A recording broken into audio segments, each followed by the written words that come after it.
Best practices for the 3 types of flooding. In this video, we will review the 3 types of flooding, what to consider when assessing the impact of a flooding event, and the best practices for each type of flooding. The 3 types of flooding. Flooded areas can be divided into 3 groups according to their proximity, contact, or potential contact with the product. 1. Product that has come in contact with floodwater. 2. Product that is in proximity to the flooded area but has not been in direct contact with floodwater. 3. A field that was partially or completely flooded before a crop is planted. Assessing the impact of a flooding event. Once you have determined the type of flooding event affecting your production area and before you take any actions, conduct an environmental assessment. The flood assessment will help you make informed decisions to reduce the potential contamination of your harvestable crops. Include the following: the date of the flooding event, a map of the affected areas. You can include photographs as well.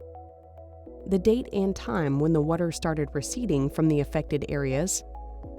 The floodwater source. Include the hazards that may accompany the water, like overflowed water sources such as rivers, lakes, and drains. If the water went through any type of animal operation or refuge, if it was in contact with compost, industrial residues, etc. The impact of the flood event on the crop and/or equipment, for example, a wellhead, tractor, or harvesting equipment immersed in the floodwater. Destruction of the crop. Now let's review the best practices for each type of flooding event. Best practices for product that has come into contact with floodwater. If you find product that has been in direct contact with flooded water, it must not be harvested and a buffer zone needs to be established. This includes any product within 30 feet of the high water mark or more if indicated by the risk assessment and the food safety professional.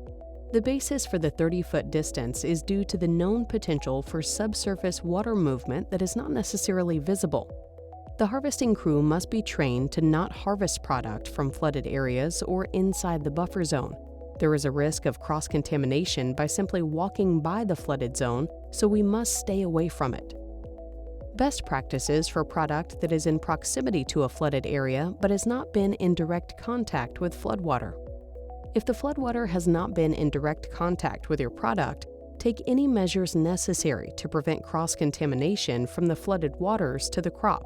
Place markers to identify the high water mark and 30 foot or more beyond this area to keep the staff and equipment away from the floodwater and to allow enough space for any equipment to turn outside the marked area. If any product is inside the 30-foot buffer, it must not be harvested. It doesn't matter if the flooded water didn't come in contact with it. Best practices for formerly flooded production ground. The bright side of this type of flooding is that no produce has been contaminated by the floodwater and every action taken is preventative. The main considerations are: evaluate the floodwater source to determine if it was exposed to human pathogens, clean and sanitize any equipment that may have been in contact with flooded soil. Wait a minimum of 60 days to allow the soil to dry sufficiently prior to planting. Appropriate soil testing can shorten this period to 20 days if the necessary requirements are met. See our video, What to Do Before Planting After a Flooding Event, for more information on this subject. Remember to document the assessment and the actions taken and keep these records for 2 years. Include photographs, maps, and other necessary documents that may help you with future evaluations.